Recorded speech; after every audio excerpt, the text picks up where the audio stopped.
Hello साथियों, नमस्कार। कैसे हैं आप लोग? आई होप कि आप लोग अच्छे होंगे। सभी को गुड मॉर्निंग। तो कैसे हैं आप लोग? अच्छे हैं? ठीक है।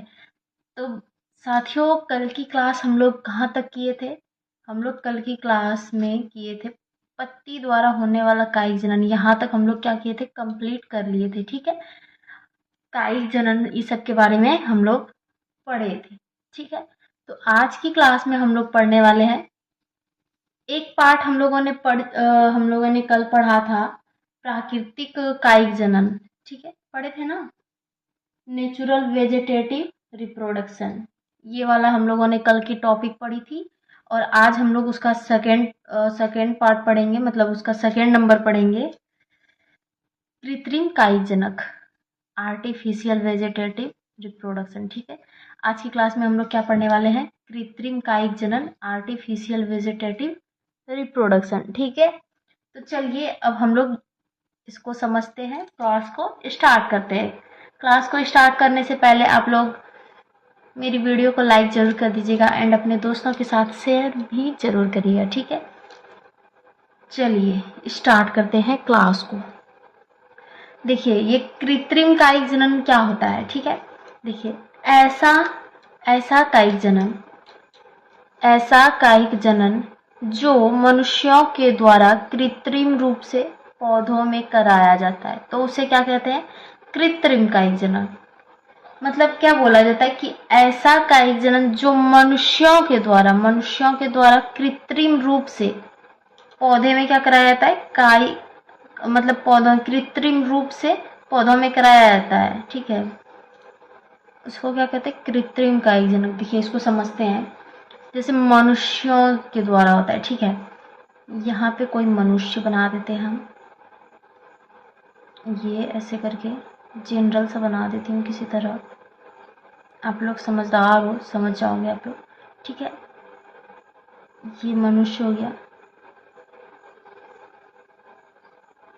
ठीक है।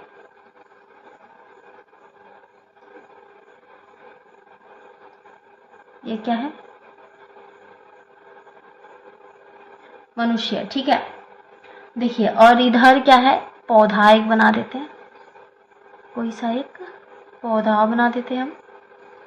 ये जैसे कोई पेड़ है। ठीक है, पेड़ या पौधा कुछ भी हो, पेड़ है। ठीक है। इसका ये टहनियाँ निकली हुई है। देखिए, इसमें मनुष्य क्या करता है? मानव ये क्या करता है कि यहाँ पे कट करके इसी में क्या करता है? प्लास्टिक वगैरह बांध करके, नहीं होता है, कलम काट देता है जैसे, वही करके क्या करता है? अलग जगह फिर से इसको काट करके रोप देता है। तो क्या करता है? ये नए पौधे फिर क्या करते हैं? नया पौधा बन जाता है। इससे बनता है कि नहीं बनता है? तो इसमें क्या होता है?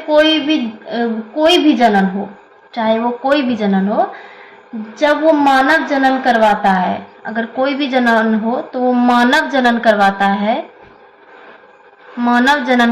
है, तो उसे क्या कहा जाता है? कृत्रिम कायिक जनन कहा जाता है। उसे क्या कहा जाता है? कृत्रिम कायिक जनन। यहाँ क्या करते हैं? मानव जनन करवा रहा है, तो ये क्या हो गया? जनन करवा रहा है, तो कृत्रिम, इसी को क्या कहते हैं? कृत्रिम कायिक जनन। ठीक है। ठीक है। तो ये कृत्रिम जनन हो रहा है यहाँ पे। ठीक है। तो मानव मतलब क्या? कोई भी जनन हो, चाहे वो कोई भी जनन करवा रहा है, तो अगर वो मानव करवाता है तो उसे कहा जाता है कृत्रिम कायिक जनन। ठीक है। आ रही है समझ में आप लोग को? कृत्रिम कायिक जनन समझ में आ गई आप लोग को? ठीक है। अब नेक्स्ट हम लोग पढ़ते हैं। नेक्स्ट क्या है? कृत्रिम कायिक जनन के प्रकार, इसका प्रकार पढ़ेंगे। ठीक है। ये मतलब कृत्रिम कायिक जनन कितने प्रकार का होता है? देखिए, नंबर फर्स्ट इसका क्या है? नंबर कलम लगाना। नंबर फर्स्ट क्या है? कलम लगाना। सेकेंड है दाब लगाना। और थर्ड नंबर क्या है? मतलब सी नंबर है रोपण विधि। और डी नंबर क्या है? गुटी बांधना। ठीक है। अब देखिए, इसको समझते हैं कि ये कलम लगाना, दाब लगाना, रोपण विधि, गुटी बांधना, ये क्या है ये सब? तो इसको समझते। कलम लगाना तो आप लोग बहुत लोग इतने हैं कि कलम लगा के मतलब नहीं होता है, कलम काट के नहीं बोलता है कि आज हम ये पेड़ लगाए, कलम काट के लगाए, तो देखिए कलम मतलब कलम द्वारा नए पौधे का निर्माण, कलम द्वारा नए पौधे का निर्माण, उसी को कहता है कलम लगाना। जैसे गुड़हल हुआ, गुड़हल, नींबू, गुलाब, अंगूर, ये सब का जो है ना पौधा, ये सब को क्या करता है काट के, कलम काट के लगा देने के बाद क्या होता है कि वो एक नए पौधे का निर्माण कर लेता है। ठीक है, करता है कि नहीं करता है। नींबू आप लोग देखिएगा, नींबू का अगर वो है, नींबू का पेड़ पौधा है वो सब, तो क्या करते हैं आप लोग उसमें कट करके, उसी में उसी का कट करके कलम काट लेते हैं, उसके बाद उसको क्या करते हैं लगा देते हैं दूसरे जगह। तो वो क्या होता है नींबू का एक नया हो जाता है, नया पौधा बन जाता है। बनता है कि नहीं बनता है?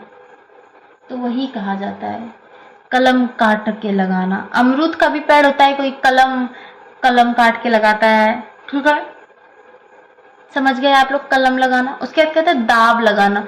दाब लगाना जैसे कि हो गया स्ट्रॉबेरी के पौधे में होता है दाब लगा के।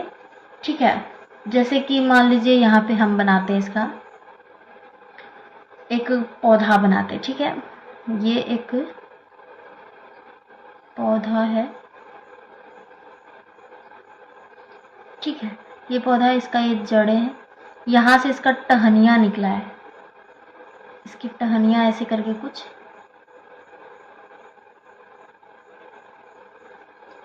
ऐसे निकली हुई है। ठीक है, तो ये क्या करता है इसमें, ये मतलब दाब लगाना मतलब इस पे दाब लगा के क्या करता है जमीन में ही इसको सटा के एक नए पेड़ का ये निर्माण कर लेता है। ये और भी बड़ा ये पेड़ बन जाता है, और यहाँ से उसके बाद क्या करता है इसको काट देता है, यहाँ से उसके बाद इसको काट देता है। ठीक है, तो उसके बाद ये क्या करता है और भी बड़ा पौधा ये पेड़ बन जाता है। तो ये क्या हो गया दाब लगा के, मतलब दाब करके इसको क्या करता है जमीन में, मतलब मिट्टी यहाँ पे है, ये इतनी मिट्टी है, तो ये क्या करता है दाब करके उसको और मिट्टी में उसको सटा देता है। बाद में क्या करता है ये मतलब नए पेड़ का निर्माण कर लेता है। तो ये क्या हुआ यहाँ पे उसके बाद काट देता है। ठीक है, समझ गए आप लोग। और रोपण विधि मतलब क्या, आम, नींबू, सेब, ये सब क्या मतलब रोपना। जैसे देखिए आम का आप लोग पेड़ लगाते होंगे, तो उसमें क्या होता है कि कोई कोई आम का पेड़ मतलब कमजोर होता है ना, कमजोर, कोई कोई मतलब एक देखिएगा कि बहुत ही अच्छा रहेगा, और एक एक दो तो देखिएगा कि वो मतलब थोड़ा कमजोर टाइप का रहता है, कि लगेगा कि वो मर जाएगा, लगेगा कि नहीं। तो उसको क्या करता है जो मतलब अच्छा आम का पेड़ है उसके साथ में ही उसको रोप देता है। उसके बाद क्या करता है वो भी उसी के साथ साथ वो भी अच्छा मतलब पेड़ बन जाता है, बनता है कि नहीं। तो उसी को कहते हैं रोपण विधि, उसको रोप देता है फिर जमीन में, तो उसी को कहते हैं क्या रोपण विधि। ठीक है, समझ गए।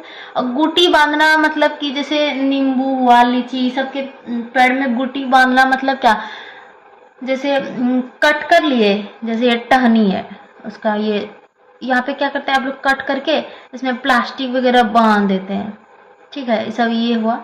तो इसमें क्या करते हैं प्लास्टिक वगैरह बांध देते हैं, या फिर मतलब कपड़ा वगैरह मिट्टी लेप लेते हैं। उसके बाद क्या करते हैं इसमें मिट्टी लेप के इसको मतलब बांध देते हैं। उसके बाद इसके ऊपर में एक मतलब घड़ा वगैरह कुछ भी लगा देते हैं, ताकि इससे पानी और एक मतलब छेद करके टपक टपक इसमें पानी टपकते रहता है, ताकि इसको नमी मिलते रहे। उसके बाद इसमें क्या होता है जड़ निकलने लगता है, फिर उसको फिर लगा देता है जमीन में, तो वो एक नए पेड़ बना लेता है। बनाता है कि नहीं बनाता है? तो एक नए पेड़ बना लेता है, उसी को क्या कहते हैं गुटी बांधना। वही जो बांध देता है वही गुटी बांधना हो गया। ठीक है, समझ गए आप लोग। चलिए ठीक है, देखिए कुछ आप लोग को मैं MCQ प्रश्न आप लोग को देने वाली हूँ मैं होमवर्क के लिए। मैंने सोचा कि आप लोग को होमवर्क भी तो कुछ मिलना चाहिए। क्या आप लोग पढ़ रहे हैं कि नहीं पढ़ रहे हैं, क्या मुझे कैसे पता चलेगा, इसलिए मैं कुछ होमवर्क वगैरह दे रही हूँ आप लोग को। ये क्लास क्या करना है बाद में आप लोग को देखने के बाद में इसको कमेंट करना है आप लोग को इसका आंसर। ठीक है, मैं सबका आंसर देखूंगी। ठीक है, इसीलिए मैं ये होमवर्क दे रही हूँ। आप लोग कितना पढ़ते हो या नहीं पढ़ते हो वो मुझे देखना है। ठीक है, देखिए फर्स्ट क्वेश्चन है MCQ, एक जनक से उत्पन्न संतान किस जनन द्वारा होती है। क्या बोलता है, एक जनक से उत्पन्न संतान किस जनन द्वारा होती है। लैंगिक जनन अलैंगिक जनन, दोनों, इनमें से सभी। लैंगिक जनन सेक्सुअल रिप्रोडक्शन, अलैंगिक जनन असेक्सुअल रिप्रोडक्शन, ठीक है, या फिर दोनों या इनमें से सभी। इसका आंसर आप लोग को कमेंट में बताना है कि लैंगिक जनन होगा कि अलैंगिक जनन होगा या फिर दोनों होगा या इनमें से सभी होगा। क्या होगा ये कमेंट में आप लोग को बताना है, ठीक है। तो आप लोग को क्या करना है, कमेंट करना है, समझ गए। चलिए, और नेक्स्ट क्वेश्चन एक और होमवर्क देने वाले हैं। क्वेश्चन नंबर 2, जो तोता है, पैरोट है, पैरोट का जीवन अवधि कितनी होती है? मतलब पैरोट कितने वर्ष तक जिंदा रह सकती है बताइए? 120 ईयर्स, 130 ईयर्स, 140 ईयर्स या फिर 200 ईयर्स? बताइए कितनी रह सकती है? ये कितना बताइए? या 120 हो या फिर 30 या 40 या 200, कितनी है वो आप लोग क्या करिएगा, कमेंट करिएगा, ठीक है। मैं देखूंगी सबकी कमेंट, ओके। क्या आप लोग को चीजें समझ में आ रही है? क्या आप लोग होमवर्क बनाओगे कमेंट करिएगा। जो बच्चा पढ़ने वाले हो तो वो जरूर कमेंट करेगा। मुझे इतना आशा है आप लोग से, इतना उम्मीद है कि आप लोग पढ़ते होंगे तो जरूर कमेंट करोगे, ठीक है, और अपने दोस्तों से शेयर भी करोगे, ठीक है। तो जरूर कमेंट करना आप लोग, ठीक है। चलिए अब नेक्स्ट हम लोग पढ़ते हैं। नेक्स्ट हमारा टॉपिक है लैंगिक जनन। हम लोगों ने तो पिछली क्लास में अलैंगिक जनन पढ़ी, असेक्सुअल रिप्रोडक्शन के बारे में सब कुछ पढ़ाई हम लोगों ने कर ली है, ठीक है। अब हम लोग सेकेंड नंबर पढ़ने वाले हैं लैंगिक जनन, सेक्सुअल रिप्रोडक्शन, ठीक है। हम लोग क्या पढ़ने वाले हैं? Sexual reproduction. देखिए लैंगिक जनन, और लैंगिक बार बार बोल रहे। लैंगिक जनन, देखिए इसमें क्या होता है कि इस जनन में दो जनकों, नर व मादा की आवश्यकता होती है। मतलब लैंगिक जनन में क्या होता है कि दो जनकों का आवश्यकता होता है, एक नर और एक मादा की आवश्यकता होती है। अलैंगिक में क्या हुआ था? उसमें एकल जनक होता था, ठीक है, उसमें नर व मादा का आवश्यकता नहीं था, ठीक है। इसमें क्या होता है? नर व मादा की आवश्यकता होती है। देखिए इसमें नर व मादा, जैसे फिर से एक बना देती हूँ छोटू सा, ये ऐसे करके,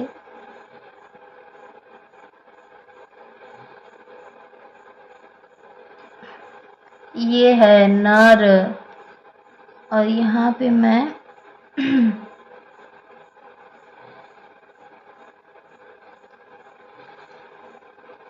अरे इसकी बाल कैसे बनाते हो पता नहीं, अजीबोगरीब बन गया। अच्छा कोई बात नहीं, आप लोग समझ रहे हो, यही काफी है मेरे लिए। ये क्या हुआ? मादा, ठीक है। ये क्या है? नर, और ये क्या है? मादा। ये प्लस कर दो। ये दोनों मिल करके क्या करता है? नया जीव बना लेता है, नए जीव। तो यही बोल रहा है कि लैंगिक जनन में क्या होता है कि नर व मादा, नर प्लस मादा दोनों की आवश्यकता होती है, ठीक है। दोनों की क्या होती है? आवश्यकता होती है। तब उसके बाद दोनों क्या होते हैं? मिल करके नए जीव का निर्माण कर लेते हैं, ठीक है। समझ गए आप लोग? देखिए अब लैंगिक जनन की विशेषताएं क्या क्या है। लैंगिक जनन की विशेषताएं देखिए, नंबर फर्स्ट, इसमें दो अलग अलग युग्मकों का निर्माण होते हैं। इसमें क्या होता है? दो अलग अलग युग्मकों का निर्माण होता है। दो अलग अलग युग्मक, जैसे नर युग्मक से क्या? शुक्राणु, स्पर्म। मादा युग्मक से क्या? अंडाणु, ओवम। ये क्या है? नर युग्मक, ये क्या है? मादा। इससे क्या होता है कि इससे स्पर्म, इससे ओवम, ठीक है, ओवम, अंडाणु, दोनों मतलब समझ गए, अलग अलग युग्मकों का निर्माण होता है। मादा युग्म से क्या होता है? अंडाणु, ठीक है, समझ गए आप लोग।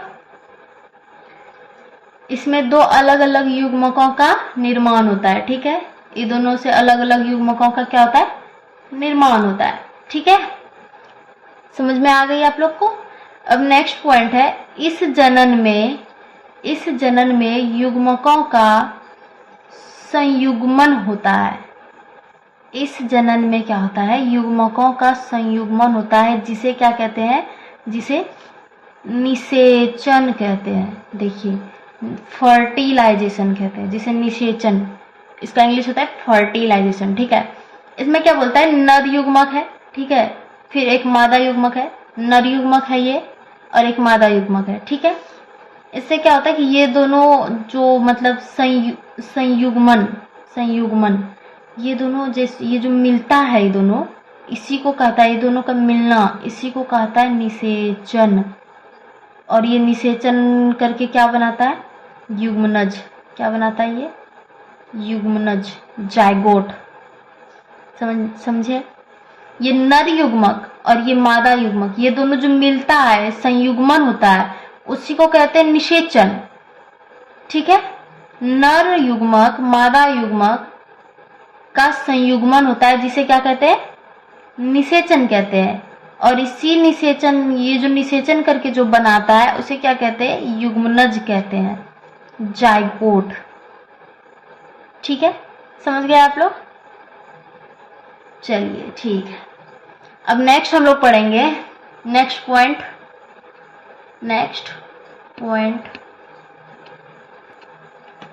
देखिए, नेक्स्ट पॉइंट हमारा थर्ड नंबर पॉइंट, लैंगिक जनन में युग्मनज का निर्माण होता है।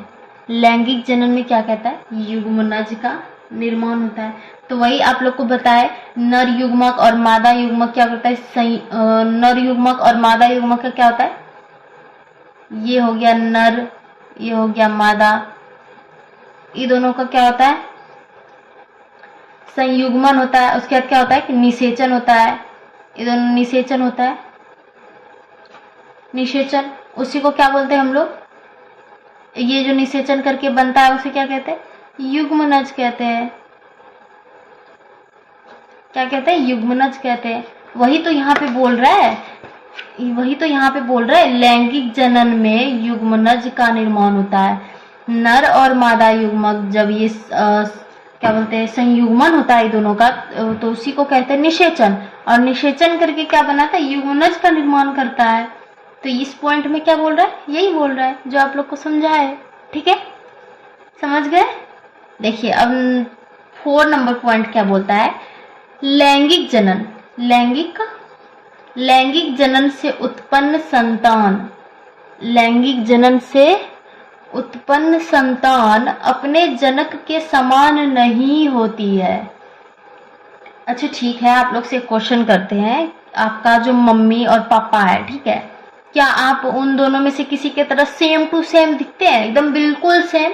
आप या तो अपने पापा के या फिर अपने मम्मी के तरह सेम टू सेम दिखते हैं? लड़कियां अपनी मम्मी की तरह सेम टू सेम, बिल्कुल भी कोई डिफरेंस नहीं। मम्मी का मान लीजिए 2 कॉपी, पापा का मान लीजिए 2 कॉपी, क्या आप लोग दिखते हैं? कोई भी नहीं दिखते हैं। तो वही इसमें बोला गया है कि लैंगिक जनन से उत्पन्न संतान अपने जनक के समान नहीं होती है। और हम लोगों ने, आप लोग को याद है, हम लोगों ने अलैंगिक जनन में पढ़ी थी कि उसमें क्या होता है, उसका जो संतान होता है सेम टू सेम होता है। जैसे कि अमीबा है, तो अमीबा मतलब अपना विभाजन करता है, ये विभाजित होकर क्या करता है, अपना सेम टू सेम बना लेता था। 2 अमीबा बनाता था ना, सेम टू सेम ये 2 अमीबा बनाता था कि नहीं? आप लोग को ये पढ़ाया है ना, आप लोग को याद होगा, तो आप लोग को जरूर समझ में आएगा। तो अलैंगिक जनन में क्या था कि वो अपना संतान जो है सेम टू सेम दिखता था, जनक के समान दिखता था। और इसमें अलैंगिक जनन में क्या है कि वो अपना संतान उसका समान नहीं दिखता है, जनक के वो समान नहीं होता है, वो भिन्न होता है। ठीक है, और आप लोग बोलिए कि ये नर युग्मक, मादा युग्मक, ये सब प्रक्रिया अधिकांश मतलब इसका एग्जाम्पल देखें आप लोग को, और लैंगिक जनन का अगर एग्जाम्पल आप लोग पूछिएगा कि लैंगिक जनन का उदाहरण देखिएगा कि मतलब ये किस में होता है। मनुष्य हो गया, मनुष्यों में होता है, इसमें एक फीमेल और मेल होता है कि नहीं?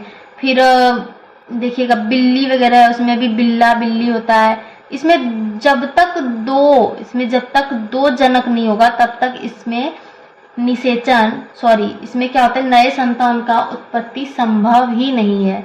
इसमें चाहिए ही चाहिए, दो जनक चाहिए ही चाहिए, तभी क्या होता है, हमारा लैंगिक जनन होता है। ठीक है, समझ में आ गई आप लोग को?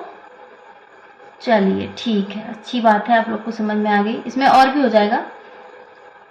चलिए, समझ में आ गई? आप लोग कमेंट जरूर करिएगा, यस या नो। और वो जो होमवर्क आप लोग को मिला है वो जरूर आप लोग कमेंट करिएगा। ठीक है, अच्छे बच्चे हो तो जरूर कमेंट करोगे। ठीक है, मेरा उम्मीद है कि आप लोग जरूर कमेंट करोगे।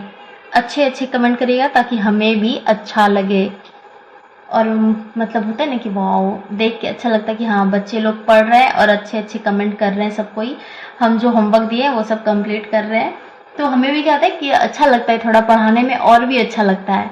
ठीक है, तो चलिए स्टूडेंट, हम लोग मिलते हैं अब नेक्स्ट क्लास में। आज की क्लास यहीं तक, तब तक के लिए सभी को bye bye and take care. आप लोग बस अच्छे से पढ़ते रहिए। ठीक है, मिलते हैं नेक्स्ट क्लास में।